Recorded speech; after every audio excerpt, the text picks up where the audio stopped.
ایک فقیر تھا، ملنگ درویش، اللہ کا بندہ. اس کی عادت یہ تھی کہ اپنے ڈیرے پہ آنے والوں کو کھلاتا، ان کو پلاتا، ان کی ضروریات کا خیال رکھتا، لیکن کوئی مالی آسودگیاں نہیں تھی. ہوتا یہ تھا کہ بعض اوقات لوگ آتے تو ادھار لے کر کے وہ لوگوں کو کھلا دیتا. خیر، چونکہ فقیر کا مزاج یہ ہوتا ہے کہ لوگ آئیں اس کے ڈیرے سے کھائیں.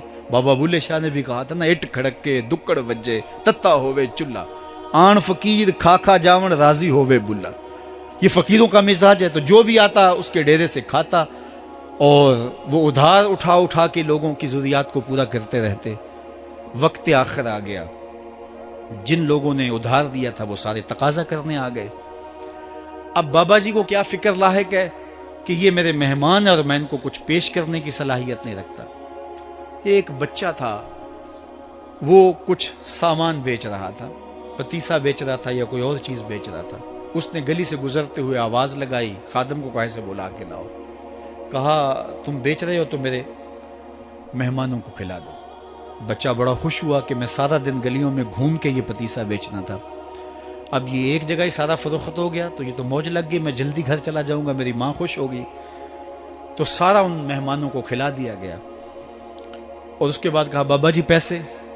کہا تم بیٹھ جاؤ، جب ان کو ملیں گے تو تجھے بھی مل جائیں گے. وہ بیٹھ گیا، 2 4 10 منٹ بیٹھا تو بچہ تھا پھر کھڑا ہو گیا، بابا جی پیسے.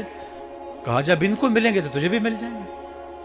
پھر آدھا گھنٹہ گزرا تو پھر اس نے کہا بابا جی پیسے، میری ماں میرا انتظار کر رہی ہے، ہمارے گھر کا چولہا اسی سے جلتا ہے، میں یہ پیسے لے کر جاؤں گا اور میری ماں کوئی ہنڈیا خریدے گی اور ہم شام کا گھر کا کوئی سلسلہ کریں گے. کہا بیٹا جب ان کو ملے گا تو تجھے بھی مل جائے گا. بچے نے رونا شروع کر دیا. یتیم بچہ تھا، اس کا سارا آسرا یہی تھا. اس نے رونا شروع کر دیا. جب بچہ رویا اللہ کی رحمت کو جوش آیا. کوئی مرید نذرانہ لے کے ان بزرگوں کے پاس آ گیا اور اشرفیوں کی بھری ہوئی تھیلی پیش کی. وہ اتنے پیسے تھے کہ اس بچے کو بھی دیے، جتنے لوگ آئے تھے سب کا قرض چکایا. کہا جاؤ گھروں کو. تو سب نے کہا بابا جی ہم صبح سے بیٹھے ہوئے تھے تو یہ نذرانہ دینے والا صبح سے نہیں آیا تو اب کیسے آ گیا؟ کہا صبح سے تمہارے اندر کوئی رونے والا نہیں تھا، ایک رونے والا آیا تو باقیوں کا بھی کام بن گیا. بعض اوقات